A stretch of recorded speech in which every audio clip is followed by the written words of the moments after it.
2024 లేదా 25లో డిగ్రీ లేదా బీటెక్ చదివారా? సాఫ్ట్వేర్ జాబ్ కోసం ఎదురు చూస్తున్నారా? అయితే కోడ్ జ్ఞాన్ 100 డేస్ కోర్సులో చేరండి, జాబ్ సాధించండి. కర్మ సిద్ధాంతం జనరల్గా ఇది ఎన్ని రకాలుగా ఉంటుంది, నక్షత్రాలపైకి వచ్చేటప్పటికి దాని ప్రభావం ఏ విధంగా ఉంటుంది, అండ్ ఏ నక్షత్రం వారికి ఏ విధంగా ఉంటుంది అనేది ఈరోజు మనతో పాటు వైదిక్ ఆస్ట్రాలజీ ఉమా గారు ఉన్నారు. అది వారి మాట్లాడే తెలుసుకున్నాం. నమస్కారం ఉమా గారు. నమస్తే నాగరాజు గారు. కర్మ సిద్ధాంతం అనేది ఎన్ని రకాలుగా ఉంటుంది? ప్రస్తుతం నక్షత్రాల గురించి మనం మాట్లాడుకోవాలి అని అంటే ఒక్కొక్క నక్షత్రం గురించి డీటెయిల్గా మాట్లాడుకుందామండి. అంటే ఎవరెవరికి ఏ విధంగా ఉంటుంది అనేది. తప్పకుండా అండి. మనం చాలా సందర్భాల్లో చెప్పుకున్నాం నాగరాజు గారు, కర్మ సిద్ధాంతం అంటే ఏంటి అనేటువంటి విషయం మీద. కర్మ అనేటువంటిది నాగరాజు గారు ఎప్పుడైనా సరే మూలమైనటువంటిదండి. దేనికైనా సరే మనకి ప్రపంచంలో కనిపించేటువంటి చలనం ఉన్న, ప్రాణం ఉన్న ప్రతి జీవరాశి కూడా దానికి వెనకాల ఉండేటువంటిది ఏంటి అంటే కర్మనే. మనకి కంటికి కనిపించేటువంటి జీవరాశులైన పంది, కుక్క, ఎలుక, బల్లి, ప్రతిదీ, పాము, ప్రతిదీ దాంతో మనతో సహా అన్ని కంటికి కనిపించేటువంటి క్రిమి కీటకాదులు, ఆకాశంలో విహరించేటువంటి పశుపక్షాదులు, సో వీటికి సంబంధించి అన్నీ కూడా ఈ కారణం కర్మనే ఉంటుందండి. జ్యోతిష శాస్త్రానికి కూడా మూలం కర్మనే. ఒక కర్మ అనేటువంటిది కారణం ఉంది కాబట్టి నేను ఈరోజు ఇలా కూర్చోగలిగాను, మీరు ఇప్పుడు అలా కూర్చోగలిగారు. నాకు ఈ శరీరంలో అన్నీ పనిచేస్తున్నాయన్నా నేను చూడగలుగుతున్నాను, మీరు వినగలుగుతున్నారు, నేను మంచి బట్టలు వేసుకోగలిగాను. ప్రతి దానికి కూడా కారణం కర్మ అండి, అనుభవించేటువంటి యోగం ప్రతిదీ కూడా. ఈ రకంగా మనం తీసుకుంటే నాగరాజు గారు 3 రకాలైనటువంటి కర్మలు చెప్పబడ్డాయండి. ఒకటి సంచిత కర్మ. సంచిత కర్మ అంటే ఏమిటి అంటే మనం ఏదైతే పాస్ట్ లైఫ్లో ముందు జన్మ కానీ, ముందు క్షణాలు కానీ, ముందు జీవితంలో కానీ చేసినటువంటి కర్మ ఉంటుందో అది పాజిటివ్ ఆర్ నెగిటివ్ ఎనీ మనం చేసిన క్రియ అదైతే ఉంటుందో అది సంచిత కర్మ అండి. ఆ సంచిత కర్మ అనేటువంటిది ఎప్పుడూ కూడా ప్రతి మనిషికి కూడా అదే కారణం అవుతుంది. ఇప్పుడు నడిచేటువంటి జీవితంలో కష్టానికైనా సుఖానికైనా అదే కారణం అవుతుంది. సో ఇక్కడ అది సంచిత కర్మ అయితే, రెండవది ప్రారబ్ధ కర్మ నాగరాజు గారు. ప్రారబ్ధ కర్మ అంటే ఏమిటి అంటే ఈ క్షణం నేను చేయగలిగేటువంటి పనులు ఏదైతే నా బుద్ధిపూర్వకంగా నా ప్రమేయంతో నేను చేయగలుగుతున్నానో అదే ప్రారబ్ధ కర్మ. అంటే ఫర్ ఎగ్జాంపుల్ ఇప్పుడు నేను మాట్లాడుతున్నానండి, అదే నేను తిట్టొచ్చు, అదే నేను లేచి ఎవరైనా కొట్టచ్చు, అదే నేను వెళ్ళి దొంగతనం చేయొచ్చు, అదే నేను ఎవరైనా వెళ్ళి చంపచ్చు, ఏదైనా చేయొచ్చు. ప్రారబ్ధ కర్మ అనేటువంటిది దీనికి రిఫ్లెక్షన్, ఈ క్రియకి ప్రతిక్రియ అనేటువంటిది రాబోయేటువంటి రోజుల్లో అనుభవించేటువంటిది ఆగామి కర్మ. ఉదాహరణకి సంచిత కర్మ అనేటువంటిది ఉంది కదా అని చెప్పి ఒకేసారి మొత్తం దాని మీదే మనం రావండి. ఫర్ ఎగ్జాంపుల్ నేను ఒక బాగా డబ్బున్న వ్యక్తిని అవమానించి లేదా కొట్టాను అనుకోండి, అది నా కర్మ, నేను చేశాను, దానికి నేను ప్రతిఫలంగా అనుభవించాల్సింది ఆ కర్మ బ్యాలెన్స్ ఉంది. సో సంచిత కర్మ అది ఉంది కదా అని చెప్పి వెంటనే నన్ను ఎవరైనా వచ్చి కొడతారు ఇలా ఉండదండి. నేను ఆ డబ్బున్నవాడిగా ఎదగడానికి ఎంతైతే పుణ్యం అవసరం అవుతుందో అంత పుణ్యం నేను సంపాదించుకున్నప్పుడు ఆ కర్మ నాకు అటాక్ అవుతుంది. సో సంచిత కర్మ అనేటువంటిది క్రెడిట్ లాగా ఎప్పుడు అలాగే ఉంటుంటుంది. సో దానికి ఈ ప్రారబ్ధ కర్మకి సమ్మేళనమే ఈ ఆగామి కర్మ. ఆ సంచిత కర్మకి ఇప్పుడు మనం చేసుకునే ప్రారబ్ధ కర్మకి సమ్మేళనం అండి. ఒక మాట ఉంటుంది నాగరాజు గారు, అవశ్యం అనుభోక్తవ్యం కృతం కర్మ శుభాశుభం అంటుంది శాస్త్రము. అంటే కొన్ని కోట్ల లక్షల కల్పయుగాలైనా సరే మనం అనుభవించాల్సిన కర్మ కష్టమైనా సుఖమైనా అది ఏదైనా సరే అది మనమే అనుభవించాలి, చెక్కు చెదరకుండా అలాగే ఉంటుందండి. అదే మనం ప్రాయశ్చిత్తపూర్వకంగా వేడుకొనగలిగితే ఖచ్చితంగా కర్మ అంతా కూడా నాశనం అవుతుంది, తగ్గుతుంది అని శాస్త్రం చెబుతోంది. మరి ప్రాయశ్చిత్తపూర్వకంగా ఎలా వేడుకుంటాం? మనకు తెలియనటువంటి కర్మ. దానికే ఆస్ట్రాలజీ అనేటువంటి ఒక బ్రహ్మాస్త్రం, జ్యోతిష శాస్త్రం అండి. దీంట్లో ఉండేటువంటి గ్రహాలన్నీ కూడా ఒక్కొక్క దాన్ని సూచన చేస్తూ ఉంటాయి. రవి అనేటువంటి ఆయన ఒకదాన్ని అయితే, చంద్రుడు మనస్సునైతే, తర్వాత బుధుడు వ్యాపారాన్ని అయితే, గురుడు ధనాన్ని ఫేమ్ని అయితే, శుక్రుడు ఈ యొక్క వైవాహిక జీవితాన్ని అయితే, శని కర్మకారకుడైతే, ఈ విధంగా మనల్ని సూచన చేస్తూ ఏ విధమైన కర్మ విషయంలో మనం జాగ్రత్త తీసుకోవాలి ముందొచ్చేటువంటి రోజుల్లో అని సూచన చేస్తూ ఆ కర్మ నాశనం అవ్వాలంటే ఎలాంటి ప్రాయశ్చిత్తాలు చేసుకోవాలి అంటే ఏ గ్రహానికి సంబంధించిన అధిదైవాలని మనం వేడుకోవడం వల్ల, శరణు చెప్పడం వల్ల, ప్రాయశ్చిత్తం చేసుకోవడం వల్ల కర్మను ఎలా తగ్గించుకోవచ్చు అనేటువంటిదే శాస్త్రం చెప్పిందండి. అదే ఆస్ట్రాలజీ. ఫర్ ఎగ్జాంపుల్ నాగరాజు గారు, అష్టమ శని నడుస్తుంది అని మనం చెప్తామండి. అర్ధాష్టమ శని నడుస్తుంది అని చెప్తాం. ఏలినాటి శని ఉంది, ఈ పీరియడ్ ఆఫ్ టైంలో ఆర్థిక సమస్యల విషయంలో జాగ్రత్తగా ఉండాలి, పలానా జన్మశనిలో డైజెస్టివ్ ప్రాబ్లమ్స్ విషయంలో జాగ్రత్తగా ఉండాలి, ఇలా నేను చెప్తాము. చెప్పినప్పుడు అవునండి కరెక్ట్గా అదే టైంలో నాకు ఇలాంటిది వచ్చింది, అవునండి కరెక్ట్గా నేను ఇలా టెస్టులు చేయించుకున్నాను, నాకు ఇలా డయాగ్నోసిస్లో ఇలా తేలింది. ఎలా వస్తుంది? కర్మకారకుడైనటువంటి శని ఖచ్చితంగా ఆ టైంలో ఎఫెక్ట్ చేయడం వల్లనే ఉంటుందండి. దాన్ని మనం ఇండికేషన్ ఆస్ట్రాలజీ ద్వారా గుర్తించవచ్చు. చాలామంది ఏమిటి అంటే నాకు జాతక చక్రం లేదు, నా జీవితమే లేదా అంటారు. కాదండి, ఆస్ట్రాలజీ ఒక ఇండికేషన్ అంతే, ఒక సూచిక, రాబోయేటువంటి రోజుకు ఒక ఇండికేషన్ అంతే, అది ఆధారం కాదు. దాని ఆధారంగా మనం ఏ దేవతను ఆరాధన చేసుకోవాలి అనేటువంటిది ఆధారపడి ఉంటుందండి. సో అదేవిధంగా ప్రతి నక్షత్రానికి, ప్రతి రాశికి, ప్రతి లగ్నానికి కూడా కర్మ అనేటువంటిది ఎలా ఉంటుంది అని చెప్పి మనం ఖచ్చితంగా ప్రెడిక్ట్ చేయొచ్చు. మీరు చెప్పిన దాని ప్రకారం అయితే ఈ మూడిట్లో అంటే ఈ 3 కర్మ సిద్ధాంతాల్లో కనుక మనం చూసుకుంటే పూర్వాషాఢ నక్షత్రం వరకు ఎస్పెషల్లీ విమెన్కి ఈ సెప్టెంబర్ నుంచి డిసెంబర్ వరకు ఏ విధంగా ఉంటుంది? తప్పకుండా నాగరాజు గారు, పూర్వాషాఢ నక్షత్రం అనేటువంటిది ధనస్సు రాశిలో సంచారం చేసేటువంటి నక్షత్రం అండి. ప్రధానంగా నాగరాజు గారు వీళ్ళకి ఎలా ఉంటుంది అంటే ఈ సంచిత కర్మ అనేటువంటిది మ్యారిటల్ లైఫ్ మీద ప్రభావితం చాలా ఎక్కువ అవుతుందండి. జనరల్లీ పూర్వాషాఢ నక్షత్రానికి ఒక ఆకాశంలో నక్షత్రాలు ఏ విధంగా కనబడతాయి, ఏ ఆకృతిలో అంటే కప్ప ఆకృతిలో అండి, 2 నక్షత్ర తారలు. సో కప్ప ఆకృతిలో అంటే ఇక్కడ ఏమిటి అంటే పూర్వాషాఢ నక్షత్రం వాళ్ళకి ఎంత టాలెంట్ ఉన్నా ఆర్ ఎన్ని బిజినెస్ స్కిల్స్ అవన్నీ ఉన్నా సరే, టాక్టిక్స్ అన్నీ తెలిసినా సరే, లేకపోతే ఎంత కష్టపడుతూ ఉన్నా, మనం పూర్వాషాఢ నక్షత్రం కోసం చెప్పుకున్నప్పుడు నాగరాజు గారు కొన్ని విషయాలు చెప్పుకున్నాం. వీళ్ళు అలుపు లేకుండా కష్టపడుతూనే ఉంటారు. ఒక హంసలాగా మంచి చెడుని వేరు చేసి చూడగలిగేటువంటి కెపాసిటీ వీళ్ళకు ఉంటుంది అని చెప్పి మనం చెప్పుకున్నాం.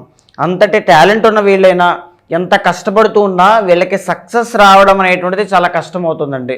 అండ్ మోర్ ఓవర్ ఇంకోటి నాగరాజు గారు, 7th and 10th లార్డ్ వీళ్ళకి బుధుడు అవ్వడం వల్ల మ్యారిటల్ లైఫ్లో 2 మ్యారేజెస్ చేసుకునేటువంటి యోగం పట్టడం కానీ, మ్యారిటల్ లైఫ్లోకి వెళ్ళిన తర్వాత కలిసి రాకపోవడం కానీ జరిగే అవకాశాలు నెంబర్ 1 ఖచ్చితంగా కనబడతాయండి. అండ్ బిజినెస్లో లాస్ నాగరాజు గారు ఎలా ఉంటుంది అని అంటే, బిజినెస్లో ఎప్పుడైతే వీళ్ళు పార్ట్నర్షిప్లోకి వెళ్తారో ఖచ్చితంగా మీరు లాస్ అయ్యే అవకాశాలు ఎక్కువ ఉంటాయండి. పూర్వాషాఢ నక్షత్రం వాళ్ళు చాలా కేర్ఫుల్గా ఉండాలి. పార్ట్నర్షిప్లో ఎట్టి పరిస్థితుల్లోనూ వెళ్ళొద్దు. ఒకవేళ బిజినెస్లోకి వెళ్ళేలా ఉంటే మీ పర్సనల్ చార్ట్లో బుధగ్రహ సంచారాన్ని గమనించుకోండి, అది చాలా ఇంపార్టెంట్. తర్వాత వీళ్ళకి వచ్చేటువంటి హెల్త్ ఇష్యూస్ అన్నీ కూడా అండి సంచిత కర్మ వల్ల, ద ఒరిజినల్ 6th లార్డ్ వీళ్ళకి శుక్రుడు అవడం వల్ల నాగరాజు గారు, ఎస్పెషల్లీ ఉమెన్ అయితే పీసీఓడి కానీ, పీసీఓఎస్ కానీ, మెన్స్ట్రువల్ సైకిల్స్లో ఇబ్బందులు కానీ, యూటరస్ ప్రాబ్లమ్స్ కానీ, పర్సనల్ ప్రాబ్లమ్స్ అన్నీ కూడా చూసే అవకాశాలు ఉంటాయి. ఆర్ మెన్ కూడా అంతే, టెస్టోస్టెరాన్, ఫెర్టిలిటీ ప్రాబ్లమ్స్ ఇవన్నీ చూసే అవకాశాలు ఉంటాయి. అన్నిటికంటే ముఖ్యమైనటువంటిది విమెన్ రిలేటెడ్ ప్రాబ్లమ్స్ అనేటువంటివి ఎక్కువగా చూస్తారు నాగరాజు గారు. అంటే ఒక ఆడవాళ్ళతో తగువులు కానీ, ఆడవాళ్ళతో కష్టములు ఎక్కువగా రావడం కానీ, మీరు చూసేటువంటి వాళ్ళు విమెన్ అయినా అమ్మ, మీకు ఆడవాళ్ళ విషయంలో మీరు చాలా కేర్ఫుల్గా ఉండాలి. ఆడవాళ్ళు లేదా అత్తగారు, బికాజ్ శుక్రుడు అంటే అత్తగారు అండి. సో ఖచ్చితంగా అత్తగారి విషయంలో కానీ, ఆడవాళ్ళ విషయంలో కానీ చాలా కేర్ఫుల్గా ఉండాలి, లేకపోతే తగువులు అవుతాయి. శత్రువులు మీకు వాళ్ళే అవుతారు. చాలా కేర్ఫుల్గా ఉండండి. ఈ రోజు ఉన్నట్టుగా రేపు ఉండదు. ద ఒరిజినల్ 8th లార్డ్ చంద్రుడు అవడం వల్ల నాగరాజు గారు వెరీ ఎమోషనల్ పీపుల్ అండి.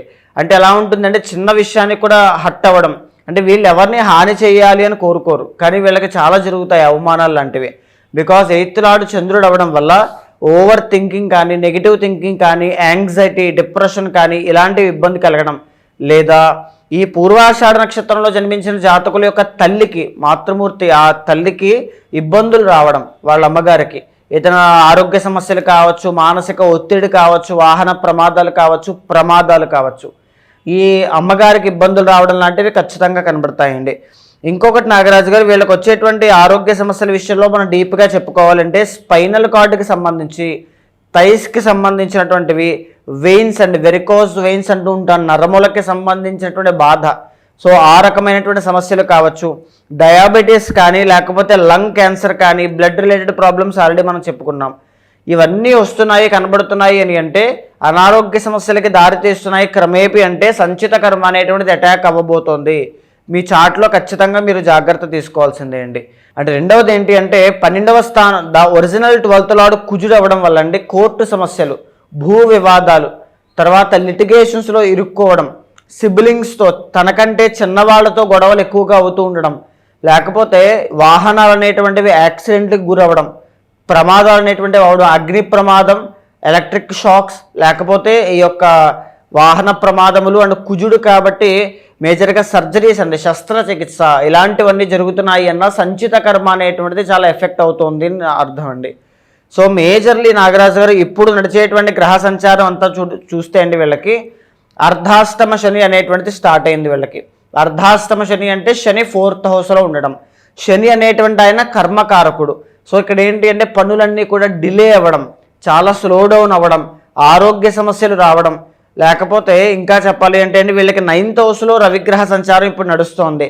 మనీ విషయంలో, ఫ్లో ఆఫ్ మనీ విషయంలో చాలా కేర్ఫుల్గా ఉండాలి. 9thలో రవికేతులు ఉన్నారండి వీళ్ళకి. సో డబ్బు విషయంలో మీరు ఈ టైంలో కనుక డబ్బు బయటకి ఇస్తే అది మళ్ళీ తిరిగి వచ్చే అవకాశాలు ఉండవండి. సో చాలా కేర్ఫుల్గా ఉండండి. సెప్టెంబర్ 17వ తారీఖు దగ్గర నుంచి మీకు రవి అనేటువంటి ఆయన రాజయోగాన్ని ఇస్తూ ఉన్నారు. సెప్టెంబర్ 17 నుంచి అక్టోబర్ 17 దాకా రాజయోగం అనేటువంటిది కనబడుతోంది. చాలా బాగుంటుంది. కెరీర్లో మంచి గ్రోత్ చూస్తారు, రాజకీయాల్లో మంచి అభివృద్ధి చూస్తారు, పదవీ యోగాన్ని చూస్తారు, వాహన యోగాన్ని, నూతన వస్తు వాహనాలన్నీ కూడా కొనేటువంటి యోగం ఉంది. మళ్ళా చూస్తే కనుక అక్టోబర్ 17 నుంచి నవంబర్ 17 దాకా రవి యోగించినప్పటికీ కూడా తులలో నీచ స్థితిలో ఉంటారు.